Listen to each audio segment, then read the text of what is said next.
Innal hamdalillah nahmaduhu wa nasta'inuhu wa nastaghfiruh wa na'udzu billahi min syururi anfusina wa min sayyiati a'malina may yahdihillahu fala mudhillalah wa may yudlilhu fala hadiyalah.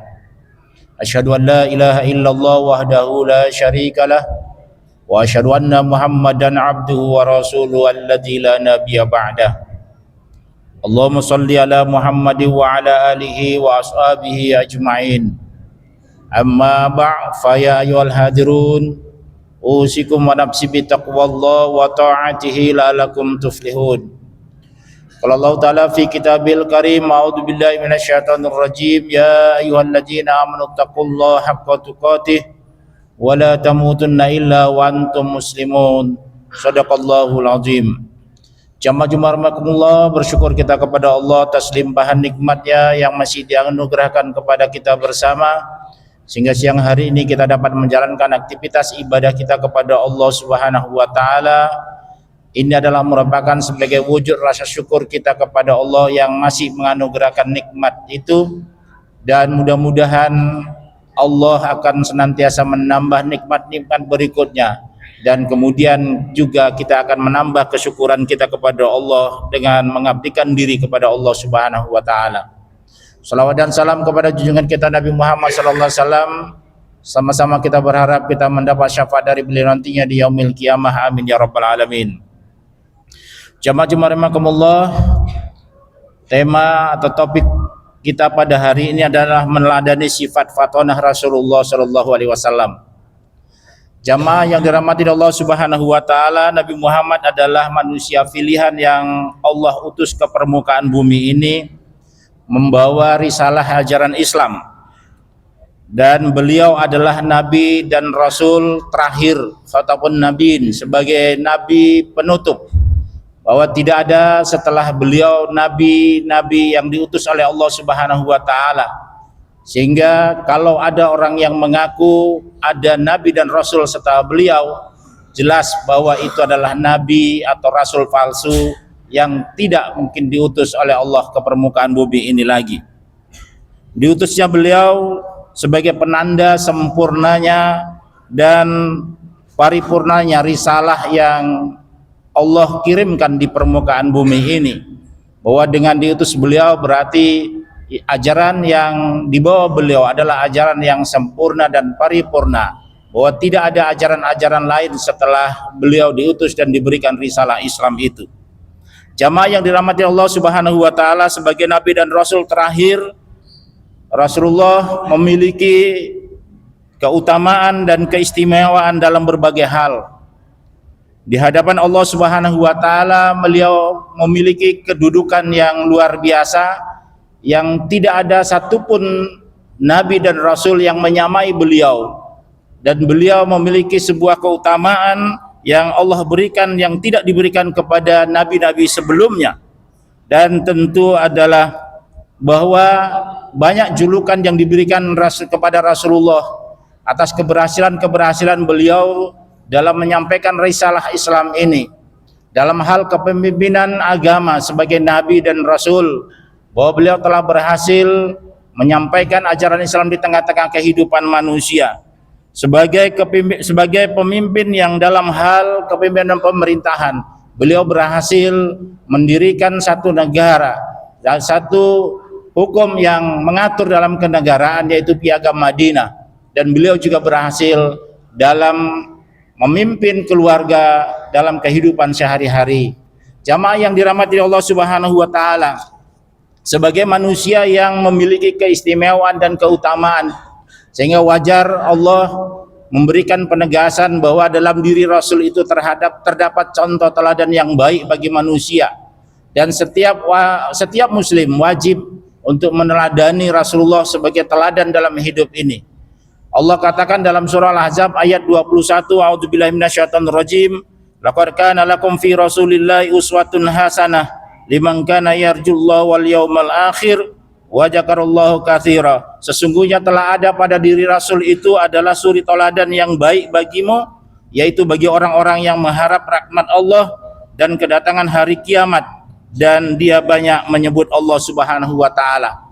Berdasarkan ayat ini jelas bahwa Rasulullah, di dalam diri Rasulullah terkandung contoh suri teladan yang baik bagi kita yang harus kita contoh dalam kehidupan sehari-hari, bukan hanya persoalan kehidupan ekonomi, politik, tapi semua aspek yang ada di dalam diri Rasulullah itu adalah menjadi suri teladan yang baik. Karena Aisyah mengatakan bahwa ala Rasulullah itu adalah asap Al-Quranul Karim, bahwa apa yang diajarkan di dalam Al-Quran itulah akhlak yang ada di dalam diri Rasulullah. Jamaah yang dirahmati Allah Subhanahu wa taala, salah satu sifat yang harus kita contoh dan kita teladani dari Rasulullah adalah sifat fatonah. Jamaah yang dirahmati Allah, fatonah adalah secara bahasa adalah maknanya cerdas.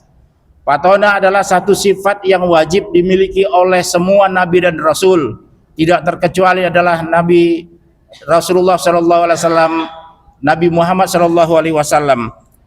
Dan lawan dari sifat fatonah ini adalah sifat baladah atau jahil atau bodoh atau dungu.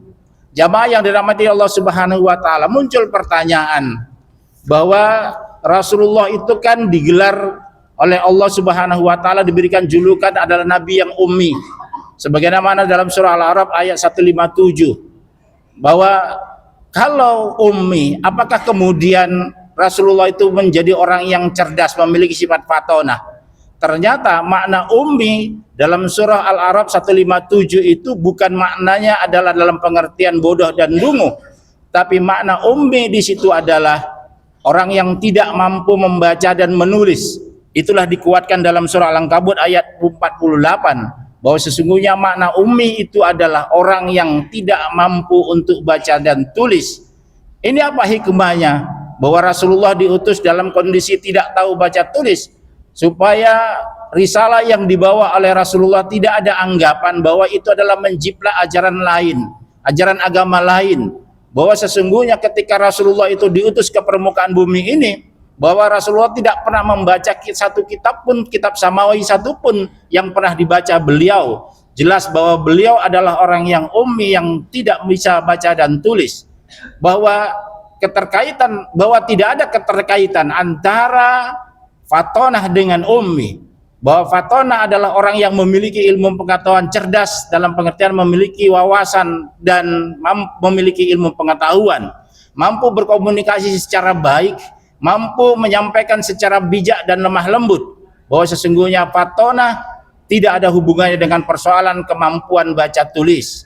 Bahwa dalam hidup ini kita menemukan banyak orang yang bisa baca tulis tapi tidak cerdas, tidak fatonah. Tapi sebaliknya juga kita menemukan ada orang yang tidak bisa baca tulis tapi memiliki kecerdasan dalam hal perilaku, dalam hal akhlak dan lain sebagainya. Jamaah yang dirahmati Allah Subhanahu wa taala, meskipun Rasulullah itu tidak bisa baca dan tulis, tapi beliau memiliki kecerdasan yang luar biasa.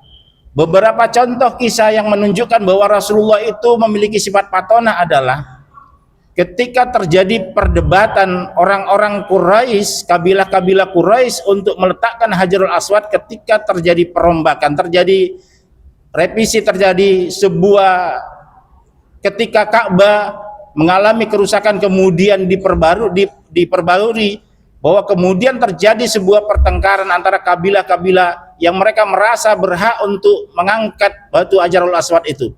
Tapi kemudian Rasulullah menyelesaikan itu semua dengan membentangkan kain, kemudian diletakkan Hajarul Aswad dan semua kabilah memegang ujung kain itu, dan semua merasa bahwa apa yang dilakukan Rasulullah adalah sesuatu yang cerdas dan diterima, sehingga menghindari terjadinya pertumpahan darah. Satu contoh kisah lain juga bahwa ketika terjadi perang Badar, ketika Rasulullah bertanya kepada dua orang pemuda Quraisy, yang dia bertanya berapa jumlah pasukan kafir Quraisy, bahwa dua orang ini menjawab bahwa jumlah pasukan kafir Quraisy adalah banyak, dan dia tidak bisa menjelaskan berapa jumlahnya. Tapi kemudian Rasulullah mengajukan pertanyaan, berapa unta yang harus disembelih untuk dimakan oleh para pasukan kafir Quraisy? Bahwa pemuda itu menjawab 10 ekor. Kemudian Rasulullah menebak bahwa 10 ekor, 1 ekor unta itu untuk 100 orang. bahwa 10 ekor berarti kafir Quraisy itu ada sekitar 1.000 orang, sehingga jumlah pasukan dalam perang Badar, bahwa pasukan Rasulullah adalah 300 dan kafir Quraisy itu dia bisa ditebak adalah 1.000 orang. Karena apa? Karena bahwa mereka banyak dalam makanan itu, bahwa 10 ekor unta yang dihabiskan untuk memberi makan oleh kepada para pasukan kafir Quraisy itu. Jamaah yang dirahmati Allah Subhanahu wa taala, itulah kecerdasan Rasulullah. Begitu juga ketika Rasulullah mau hijrah ke Madinah, begitu Ali diminta untuk tidur di tempat tidur Rasulullah, ini adalah merupakan sebuah kecerdasan Rasulullah. Jamaah yang dirahmati Allah Subhanahu wa taala, sekarang kita sebagai umatnya tentu harus meneladani kecerdasan Rasulullah. Dalam dunia kampus, paling tidak ada 3 kecerdasan atau sifat patona yang perlu kita terapkan dalam hidup ini. Pertama adalah kecerdasan dalam belajar dan mengajar. Jamaah yang dirahmati Allah Subhanahu wa taala, menuntut ilmu adalah merupakan sebuah kewajiban bagi kita. Karena Rasulullah mengatakan talabul ilmi faridatun ala kulli muslimin wal muslimat, bahwa menuntut ilmu adalah merupakan kewajiban bagi setiap muslim baik laki-laki maupun perempuan. Dengan demikian adalah berdosalah orang-orang yang tidak mau menuntut ilmu, berdosalah orang-orang yang tidak mau belajar, berdosalah orang-orang yang tidak mau menggali ilmu pengetahuan. Dan ketika bahwa menuntut ilmu itu adalah merupakan sebuah hal yang wajib, bahwa kemudian itu harus dilakukan secara sungguh-sungguh, bahwa ketika seorang mahasiswa harus belajar sungguh-sungguh, karena itu adalah sebuah kewajiban. Sebagai seorang dosen, seorang guru, bahwa dia harus mengajarkan, menyampaikan ilmu secara sungguh, bahwa kemudian dia harus juga mengembangkan wawasan keilmuannya. Itulah yang dilakukan oleh Rasulullah, bahwa Rasulullah tidak berhenti belajar. Rasulullah senantiasa menganalisa, Rasulullah senantiasa menyampaikan pesan-pesan keislaman kepada para sahabatnya dengan melihat kondisi dari para sahabatnya itu, dan apa yang dibutuhkan, ilmu apa yang dibutuhkan oleh para sahabatnya, bahwa Rasulullah cerdas melihat itu semua, dan kemudian itulah sebuah proses penyampaian Islam yang ideal yang dilakukan oleh Rasulullah kepada para sahabatnya. Yang kedua adalah dalam konteks dunia kampus, bahwa kita ini adalah sebagai manusia yang dituntut untuk beribadah, bahwa dalam beribadah kita harus cerdas dalam beribadah, bahwa cerdas dalam beribadah itu adalah bahwa kita melakukan ibadah itu harus didasari dengan ilmu, harus didasari dengan keikhlasan, harus didasari dengan tuntunan yang telah diajarkan oleh Rasulullah, bahwa kita harus cerdas dalam semua ibadah yang kita lakukan, bahwa dalam hidup ini kadang-kadang kita tidak bisa melakukan semua ibadah yang ada di dalam Islam, tapi cerdaslah kita memilih dalam memilah ibadah-ibadah yang bisa mengantarkan kita kepada kebaikan. Ibadah-ibadah yang bisa kita lipat gandakan dalam kebaikan itu dan nilai pahalanya. Karena tidak semua ibadah itu bisa kita lakukan. Sebagai contoh adalah bahwa sholat sendiri, sholat berjamaah itu diberikan nilai lebih oleh Allah Subhanahu wa taala 27 derajat daripada sholat sendiri, bahwa itu bisa dilakukan dengan melipat gandakan ibadah itu. Ini adalah sebuah kecerdasan. Kalau kita melihat peluang-peluang kebaikan di dalam hidup ini, maka lakukanlah kebaikan itu, bacalah peluang kebaikan untuk segera dilakukan. Apakah kita meningkatkan sedekah, membaca Al-Quran, zikir dan lain sebagainya, dan itu adalah merupakan peluang-peluang yang bisa kita lakukan dalam melakukan sebuah kebaikan. Menyingkirkan duri ketika kita lihat ada duri, menyingkirkan sampah di tempat membuang sampah pada tempatnya, itu adalah sebuah membaca peluang, sebuah kebaikan yang bisa kita lakukan dalam hidup ini. Jamaah yang dirahmati Allah Subhanahu wa taala, yang ketiga adalah cerdas kita dalam bekerja. Jamaah yang dirahmati Allah Subhanahu wa taala, bekerja adalah merupakan bagian ibadah yang tentu harus kita lakukan secara baik dan benar. Bahwa bekerja adalah merupakan amanah yang diamanahkan di dalam diri kita. Maka oleh karena itu kita harus mengerjakan pekerjaan yang diamanahkan di dalam diri kita ini adalah dengan profesional, selalu meningkatkan kualitas diri kita, selalu membuat inovasi-inovasi yang baik. Bahwa orang yang bekerja harus cerdas. Jangan kemudian dia tidak melakukan inovasi pekerjaan itu. Jangan hanya sekedar dia datang hanya untuk mendapatkan gaji, tapi tentunya hasilnya adalah nol. Oleh karena itu, kita harus cerdas dalam melakukan sebuah pekerjaan adalah bahwa kita senantiasa melakukan inovasi kebaikan-kebaikan dalam bekerja kita, bahwa kerjakanlah pekerjaan itu dengan sebaik-baiknya, kemudian tentu dengan melakukan inovasi-inovasi yang lebih baik sehingga pekerjaan itu akan menghasilkan yang lebih maksimal hasilnya nantinya. Jamaah yang dirahmati Allah Subhanahu wa taala, sikap patonah ini merupakan sifat patonah ini menjadi sesuatu yang penting dalam kehidupan kita. Apalagi kita menghadapi hari ini berbagai tantangan kehidupan yang tidak sedikit. Oleh karena itu cerdas-cerdaslah kita melihat sebuah perkembangan zaman itu. Jangan sampai bahwa perkembangan zaman menjerumuskan kita kepada keburukan. Perkembangan zaman mengantarkan kita kepada kesyirikan. Perkembangan zaman kemudian mengantarkan kita kepada perbuatan dosa. Tapi kita berusaha adalah dengan kecerdasan yang harus kita miliki adalah kita melihat perkembangan ini bagaimana bisa mengantarkan kita kepada kebaikan dan pada akhirnya kita akan lebih dekat kepada Allah Subhanahu wa taala. Demikian khutbah yang singkat ini mudah-mudahan bisa menjadi renungan kita bersama. Barakallahu li wa lakum fil Qur'anil Karim wa nafa'ani wa iyyakum bima fi minal ayati wa dzikril hakim. Aqulu qouli hadza fastaghfirullaha li wa lakum wa li sairil muslimina wal muslimat wal mu'minina wal mu'minat fastaghfiru innahu wal ghafurur rahim.